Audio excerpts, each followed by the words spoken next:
Hello, gorgeous souls. I hope wherever you are in this beautiful world, you are finding a little bit more peace as we settle in to our home retreats, as we get more comfortable being uncomfortable. And I'm recognizing just from conversations I'm having with people, also seeing people's posts on Facebook, whom I know personally or clients that I've worked with now and in the past, that there's a lot of anxiety for people right now, which I can very, very much appreciate. I used to struggle with anxiety constantly. It was a real constant. Hi, Kate. In my life, I actually don't remember, sort of from the time that I was about 16 until I was probably 36, so only a couple of years ago. I don't actually remember too many instances in my life where I wasn't dealing with anxiety or the fear of having a panic attack or depression of some sort. And so I want to give you a quick tool that you can use and just a quick observation of the anxiety. Anxiety shows up when we aren't certain of outcomes. And there are other reasons. I'm not dispelling other reasons, but one of the things that's coming up a lot in healing sessions is just this uncertainty. And we have become quite accustomed to knowing, like we know everything. We do. We have access to so much information. There are not too many things that you don't know. Like if you want to know everything about going to Japan and exactly what to do in Japan and how much money you need and what to eat and what to wear, you can Google it. If you wanted to know all about foot surgery, maybe you need to have foot surgery for some reason, you can Google it. Like you can Google. If you want to know how long the flight is to Thailand, you can Google it. Like we have very, very easy, attainable access to all kinds of answers to all kinds of questions, except this one.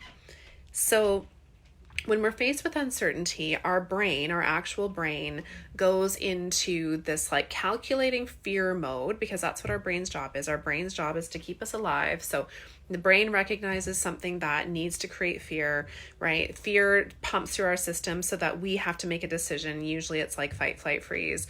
And usually it's flight when we're talking about this instance. But right now, we can't do any of those things. We can't flight, we can't fight, but we can certainly freeze. And I think that this is where a lot of people are feeling a bit trapped in their anxiety, is that we've become a bit frozen because we don't know the outcome. We don't know how long this is going to last. We don't know what it's going to look like on the other end. There are no answers. There's a lot of speculation, and that's wonderful. Everyone's allowed to share what they feel and what they think, but anxiety comes from not trusting your own information that you're receiving, or having a lot of blocks that you can't receive the information that you need. A lot of people are increasing their meditation time, increasing their prayer, and that's all so, so beautiful. But you have to be open to receiving information. You have to be open to receiving love and grace from your higher self, from the universe, from God, whatever word, from Allah, like whoever, whatever the word is that represents creator and source to you. If we're not open to receiving that, then we are still living in that state of anxiety. So a few things for you to take note of is when you are in a state of anxiety, you're not breathing past your middle diaphragm. And I will go into more detail in my group about this. So if you have not joined me yet in my private group, please do so. And when we're not breathing past our mid diaphragm, our lower diaphragm isn't doing any work. And actually hello, Muhammad. Hello, blessings to you. I hope you're well.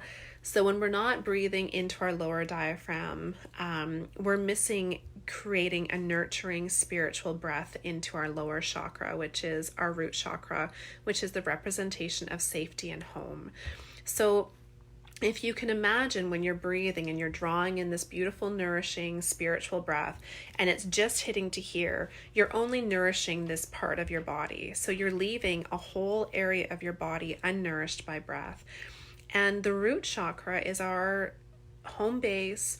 It's the feeling of security. It's a feeling of being safe. So if that chakra isn't being nourished by your breath, then you are going to be living in a state of fight, flight, freeze, anxiety, fear, lack of sleep, lack of feeling of certainty. And that's where the anxiety starts to kick in. So what I teach all of my clients to do, and I'd be very happy to teach you this now, is if you close your eyes and you think about a color.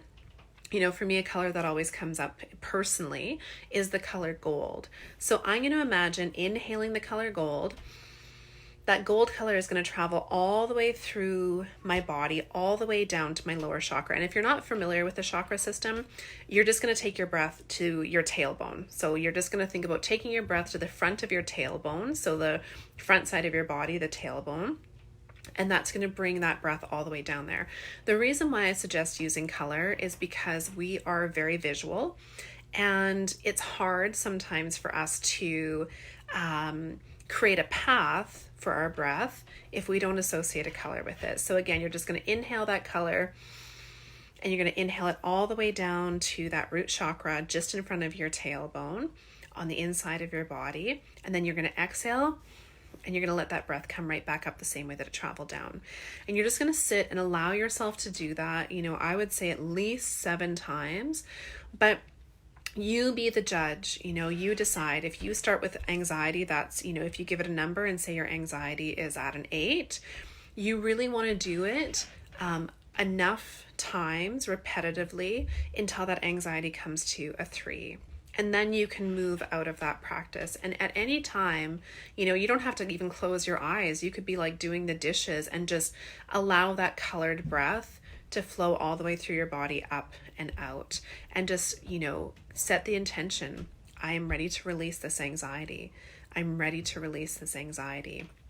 There's something really, really beautiful when we state a command out into the universe with our own voice, with our own breath, and with a very, very clear intention of what we are hoping to achieve. So without further ado, I will let you all enjoy the rest of your day wherever you are.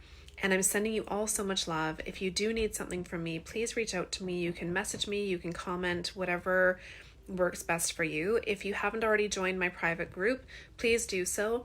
And gentlemen, please note at this time, it's a private group only for women, but I'm still happy to connect with you over Messenger and see if there's something I can do to support you, or, recommend someone that will be able to support you further on your own journey to healing and your own journey to, becoming a conscious, light being in this world. So I'm sending you all so much love, sending you all so much light, and I look forward to seeing you all again soon. Mwah.